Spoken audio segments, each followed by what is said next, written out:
ॐ ज्ञानतिमिरान्धस्य ज्ञानञ्जनशलाकया चक्षुर्मिलितं येन तस्मै श्रीगुरुवे नमः।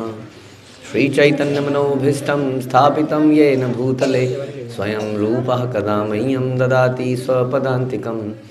वन्देऽहं श्रीगुरौ श्रीयुतापदकमलं श्रीगुरुन् वैष्णवांश्च श्रीरूपं साग्रजातं सहगण रघुनाथान्वितं तं सजीवं साद्वैतं सावधूतं परिजनसहितं कृष्णचैतन्यदेवं श्रीराधाकृष्णपादान् सहगण ललिता श्रीविशाखान्वितांश्च। हे कृष्ण करुणा सिंधु दीनबंधु जगतपते गोपेश गोपिका कांत राधा कांत नमस्तुते। तप्त कांचन गौरांगी राधे वृंदावनेश्वरी वृषभानुसुते देवी प्रणमामि हरिप्रिये। वाञ्छाकल्पतरुभ्यश्च कृपा सिन्धुभ्यैव च पतितानां पावनेभ्यो वैष्णवेभ्यो नमो नमः। जय श्री कृष्ण चैतन्य प्रभु नित्यानंद श्री अद्वैत गदाधर शिवासादि गौर भक्तवृंद। हरे कृष्णा कृष्ण कृष्णा हरे हरे, हरे राम राम राम हरे हरे। नमो विष्णुपादाय कृष्णप्रेष्ठाय भूतले श्रीमते भक्तिवेदांत स्वामिन्निधि नामिने। नमस्ते सारस्वते देवे गौरवाणी प्रचारिणे निर्विशेष शून्यवादी पाश्चात्य देश तारिणे।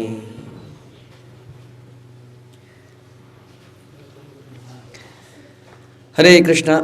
भगवद गीता अध्याय 3 कर्मयोग श्लोक संख्या 24। उत्सीदेयुः इमे लोकाः न कुर्याम कर्म चेदहं शंकरस्य यच्च कर्ता स्यामुपहन्यामि मा प्रजा। यदि मैं नियत कर्म ना करूं तो ये सारे लोग नष्ट हो जाएं, तब मैं अवांछित जन समुदाय यानी कि वर्ण संकर को उत्पन्न करने का कारण हो जाऊंगा और इस तरह संपूर्ण प्राणियों की शांति का विनाशक बनूंगा।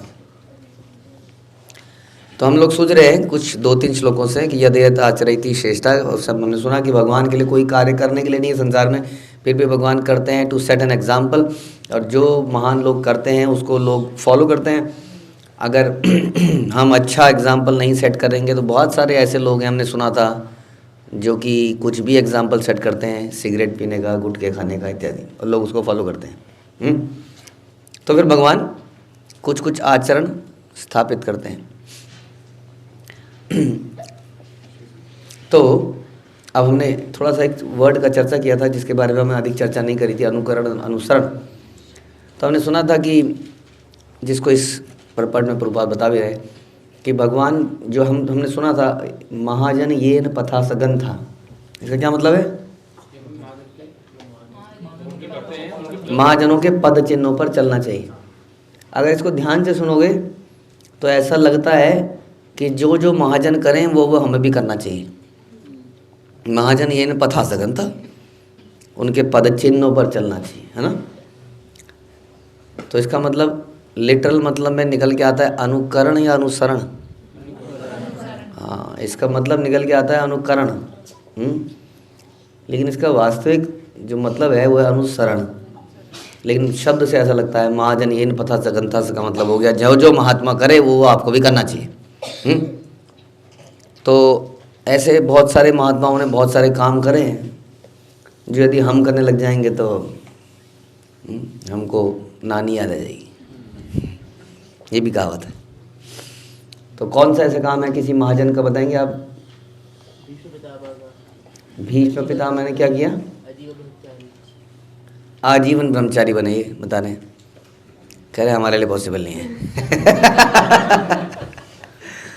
ओके, ठीक है, नो प्रॉब्लम। प्रभुपाद ने ऐसे क्या किया? 40 रुपये लेकर यहाँ से कंप्लीटली डिपेंडेंट होना भगवान की। तो ये दिस इज नॉट समथिंग जिसका अनुकरण नहीं करना चाहिए। हम ऐसा एग्जाम्पल ढूंढ रहे हैं कि जो हम कर भी नहीं पाएंगे और करना भी नहीं चाहिए। दक्ष प्रजापति का अनुकरण तो वैसे ही कोई नहीं करेगा ना।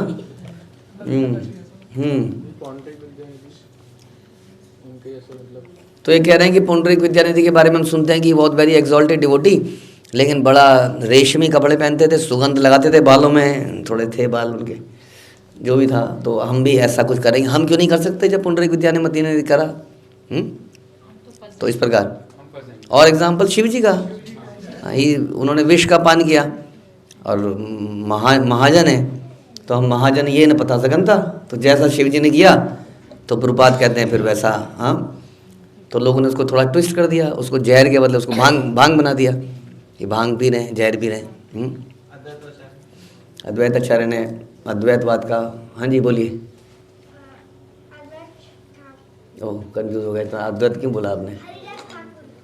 हरिदास ठाकुर ने क्या 192 राउंड्स किए, तो ये कह रहे हैं कि महाजन का फॉलो ऐसे नहीं कर सकते जबकि आप तब तक आपके गुरु ये ना बताएं कि आपको भी 100 माला 92 माला करनी है। तो इस प्रकार से महाजन ये पता सकता है, लेकिन वो उसका मतलब है कि महाजन लोग जो बोलते हैं उसको करना है। क्योंकि हम सुनते हैं कि वैष्णव वगैरह क्रिया मुद्रा विज्ञान हो जाए, मतलब वैष्णव क्या करता है क्यों करता है हमारी समझ के बाहर है, इसलिए हम उसको करेंगे तो हमसे गड़बड़ हो जाएगी। लेकिन वैष्णव जो कहता है उसको कर देना हमारे लिए उचित है। तो उसी प्रकार भगवान जब आते हैं संसार में, ऑल्दो ही इज सेइंग कि मैं जो करूँगा उसको लोग फॉलो करेंगे, लेकिन एट द सेम टाइम हमें समझना पड़ेगा कि जो भगवान कुछ कार्य करते हैं, कुछ वो मर्यादा के अंतर्गत करते हैं, कुछ वो पूर्ण पुरुषोत्तम भगवान होते हुए करते हैं।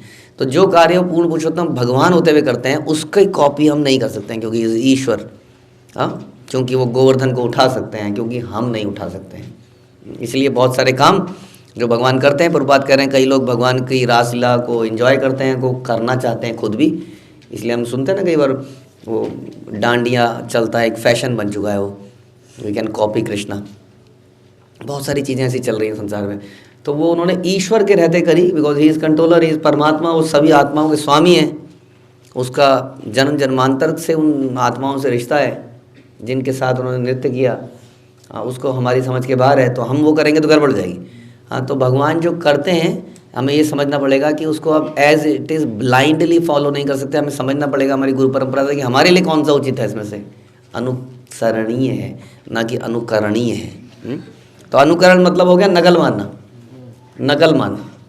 जैसे हमारे बड़े आते हैं यहाँ पर, तो हमारे बड़े आए और कुछ बड़ों की कुछ आदत है, हमारे कुछ टीचर्स की कुछ आदत है बोलने की स्टाइल, तो बच्चे क्या कर सकते हैं, उस स्टाइल की कॉपी कर सकते हैं। हाँ, कर सकते हैं आप कॉपी?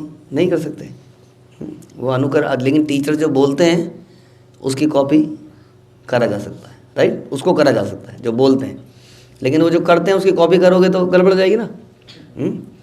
तो इस प्रकार से हमें ये थोड़ा सा दिमाग लगाना है।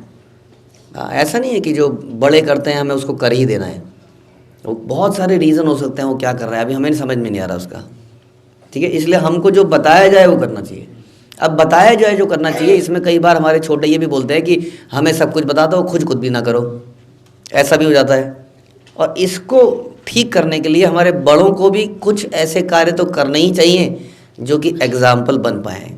ऑल्दो हम छोटों को कह रहे हैं या फॉलोअर्स को कह रहे हैं कि आप फॉलो मत कीजिए ऐसे हर कार्य, जो बताया जाए वो करिए, फिर भी ये लीडर्स की जिम्मेदारी बनती है कि कुछ तो एग्जाम्पल सेट करना पड़ेगा ना। समझ में आ रहा है?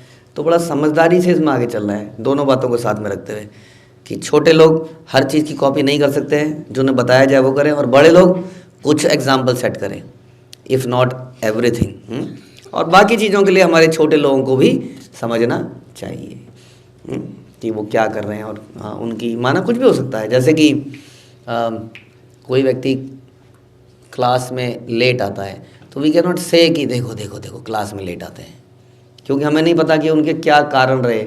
अब हम विद्यार्थी जीवन में हैं, हमारा तो काम ही पढ़ना है, इसलिए हमें तो टाइम पर आना ही है। लेकिन हमारे सीनियर्स अगर नहीं आते हैं तो हम उनके पास ये नहीं बोला जा सकता कि, है ना, जैसे कि हमारे कई बार बच्चे ऐसा बोल देते हैं, इसने ये नहीं किया, इन टीचर ने ये नहीं किया, in teacher, how can you demand कि टीचर ने क्या किया है क्या नहीं किया। समझ में आ रहा है? दोनों बातें समझ में आई अच्छे से। तो इसलिए, लेकिन at the same time teachers को, गुरुजन को, पेरेंट्स को एग्जाम्पल सेट करना है, जितना वो कर पाएँ उतना बढ़िया है। हमारे गुरु महाराज ईश्वरेंद्र गोपाल कृष्ण महाराज ने अंतिम समय तक डीटी वर्शिप या कहीं पर भी मीटिंग्स में जाना, उन्होंने एक एग्जाम्पल सेट किया जिसकी उन्हें ज़रूरत नहीं थी देखा जाए तो, क्योंकि वो बहुत कुछ कर चुके थे। लेकिन जस्ट उन्होंने फिर भी एग्जाम्पल सेट किया लेकिन फिर भी यदि वो कभी नहीं पहुंच सकते हैं मंगला आरती में किसी कारण से, देखो जी आज मंगला आरती में नहीं आए, तो क्या हम ऐसा बोल सकते हैं? क्योंकि हमें पता ही नहीं कि वो कहाँ पर हैं और क्या कर रहे हैं। तो दोनों बातों को आपको समझना पड़ेगा, ठीक है जी। तो भगवान कह रहे हैं कि यदि मैं नियत कर्म ना करूं तो सारे लोग नष्ट हो जाएंगे, भ्रष्ट हो जाएंगे, क्योंकि ये मेरे को कॉपी करेंगे। तो कॉपी करोगे? कॉपी करोगे कि नहीं? हैं? ढंग से श्योर कॉन्फिडेंस से बताओ, करोगे कि नहीं? नहीं करोगे तो क्या करोगे? उनकी आज्ञा का पालन करेंगे, ठीक है। तो इसलिए आप लोग नष्ट होने से बच जाओगे। तो यदि भगवान नियत कर्म ना, तो हम भगवान को नियत कर्म करने से बाध्य करेंगे? नहीं करेंगे, क्योंकि हम चाहते हैं भगवान स्वतंत्र रहें। लेकिन नियत कर्म और नियम में कोई ज़्यादा अंतर नहीं है। नियमावली को जो फॉलो करता है, जो नियम बताए गए हैं उसको करना क्या है? नियत कर्म। जो शास्त्रों में नियम बताए गए हैं, ये नियम क्यों बताए जाते हैं हमारे जीवन में? नियम क्यों हैं? नियम क्यों है हमारे जीवन में? Why there are so many rules and regulations? बताइए जी। नियम होने चाहिए, हाँ, शुद्धि के लिए, और धीरे धीरे हम अपने स्टेप्स में आगे बढ़ सके, भक्ति के पाथ पर आगे बढ़ सके। कैसे? अपने आप को मन को कंट्रोल करने के लिए, क्योंकि अदरवाइज हमारा मन भटकता रहता है। अगर ऑफिस के अंदर बिल्कुल स्ट्रिक्ट नियम ना हो, ऑफिस के अंदर पॉलिसीज़ होती हैं, कंप्यूटर यूसेज पॉलिसीज़ होती है ना, अगर ऑफिस में ये पॉलिसी ना हो तो क्या होगा? आदमी पूरा दिन कुछ मूवी देखेगा, कोई डाउनलोड करेगा या कोई और काम करेगा। पंचिंग का अगर ऑफिस में ना हो तो क्या होगा? जाएगा ही नहीं, हाँ, या लेट पहुंचेगा, कुछ करेगा। मतलब जहाँ आप नियम नहीं रखोगे वहाँ हमारी ह्यूमन टेंडेंसी है कि हम कुछ गड़बड़ करेंगे। इसलिए जब हमारे जीवन में नियम आते हैं तो हमें क्या करना, सोचना चाहिए? हमें प्रसन्न हो जाना चाहिए कि हाँ, अदरवाइज हम अपने आप से नहीं कर पाएंगे। हम अगर छोड़ दिए जाएंगे तो हम करेंगे ही नहीं, ये पक्की बात है, बिल्कुल। जब हमारे जीवन में डिसिप्लिन रहता है तब हम बिल्कुल परफेक्टली चलते हैं। जब हमारे जीवन में डिसिप्लिन होता है हम गड़बड़ करते ही करते हैं। इसलिए हमें वेलकम करना चाहिए इन नियमों को अपने जीवन में, इन नियत कर्मों को अपने जीवन में, हाँ, कि और नियत कर्म डालिए ताकि हम परफेक्टली चल पाएँ। आपको लगता है ऐसा कि यदि हमारे जीवन में डिसिप्लिन ना हो, रूल्स ना हो, सख्ती ना हो, तो हमसे गड़बड़ हो जाएगी? लगता है? तो इसलिए जब नियम बने तो हमें क्या होना चाहिए? प्रसन्न होना चाहिए। कम से कम अब मजबूरी में मैं करूँगी या मैं करूँगा, अदरवाइज मेरे से भी गड़बड़ हो। लेकिन जब भी कोई नियम बनता है तो पहला रिएक्शन क्या होता है? एक और मुसीबत आ गई सर पे, दिस इज़ नॉट गुड। तो यहाँ भगवान भी कह रहे हैं यदि मैं नियत कर्म नहीं करूँगा तो सब नष्ट हो जाएगा। इसलिए हमें प्रसन्न रहना चाहिए इसको करने के लिए। तब मैं अवांछित जन समुदाय को कारण उत्पन्न करने का कारण बन जाऊँगा। बताओ भगवान कितनी बड़ी बात कर रहे हैं कि यदि हमारे जीवन में नियम नहीं होंगे तो क्या होगा? हम करप्ट हो जाएंगे, और जब हम करप्ट हो जाएंगे, समाज करप्ट हो जाएगा, तो अवांछित संतानें पैदा होंगी, unwanted children, like cats and dogs. Cats and dogs और चिल्ड्रन में क्या मतलब? बच्चा पैदा हो रहा है या कैट पैदा हो रही है किसी स्त्री के? ह्यूमन बच्चा पैदा हो रहा है या डॉग पैदा हो रहा है? तो फिर कैट्स एंड डॉग्स क्यों बोला जाता है? क्योंकि उनका पर्पस सिर्फ खाना, एंजॉय करना, बच्चे पैदा करना है। तो ये होती है अवांछित संतान। और वांछित संतान क्या होती है फिर?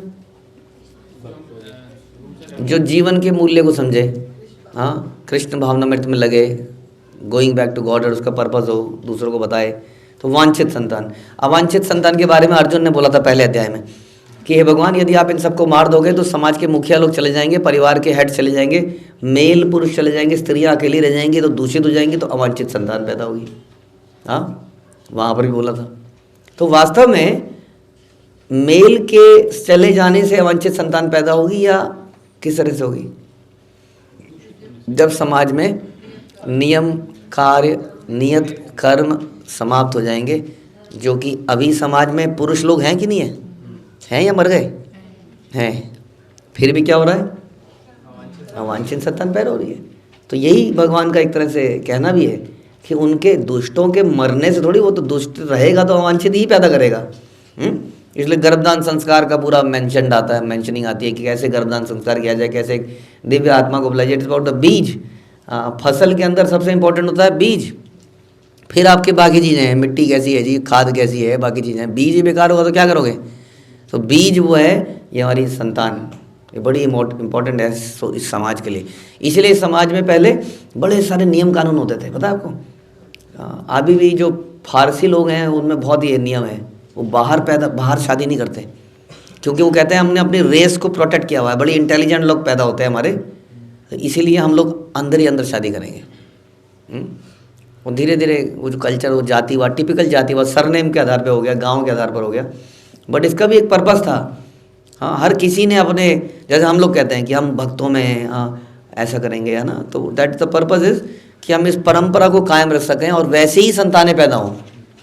हाँ, तो बीज बढ़िया है, बीज बढ़िया होगा तो सब बढ़िया हो जाएगा उसके बाद। अदरवाइज भगवान कह रहे हैं यदि लोग नियत कर्म नहीं करेंगे, नियमों से भागेंगे, अनकंट्रोल्ड लाइफ जिएंगे, तो एक्सीडेंटल बच्चे होंगे, कूड़ेदान में भी डाले जाएंगे, या घर में आ जाएंगे केवल खिलाने पिलाने के लिए, टॉय की तरह खेलने के लिए, सॉफ्ट स्क्रीन को दबाने के लिए। हाँ, तो ये अवांछित संतानें होंगी क्योंकि इनका गॉड कॉन्शियसनेस ज़ीरो होगा। तो इस तरह संपूर्ण प्राणियों की शांति का विनाशक मैं बन जाऊंगा, भगवान कह रहे हैं, और इससे समाज में अशांति ही अशांति हो जाएगी। उसका कारण कौन बनेगा? मैं बनूंगा, या हर वो व्यक्ति बनेगा, हर वो लीडर, हर वो माता पिता, हर वो गुरु टीचर जो नियमों का पालन नहीं करता है। आप लोग गुरु हो, आप कहोगे हम तो गुरु है ही नहीं, हम बच गए। आप लोग गुरु हो हैं? कैसे? ओके, तो कोई पेरेंट के रूप में गुरु है, कोई टीचर के रूप में गुरु है, किसी भी रोल में गुरु है। तो हमें देखना पड़ेगा क्या हम ईमानदारी से नियमों का पालन कर रहे हैं। नहीं तो हम क्या बन रहे हैं? हम संपूर्ण प्राणियों की शांति का विनाश का कारण बन रहे हैं। And we thought we are living very happily. It's a very serious क्या जिम्मेदारी। तो हमारे बच्चों पे क्या जिम्मेदारी है? बच्चों पे जिम्मेदारी है कि वो देखें कि बड़े हमारे क्या बोल रहे हैं, उन नियमों का पालन करें, और ना तो उनकी नकल मारे, ना उनमें कमियां निकालें। ठीक है? हरे कृष्ण। श्रील प्रभुपाद की जय, भागवत गीता की जय।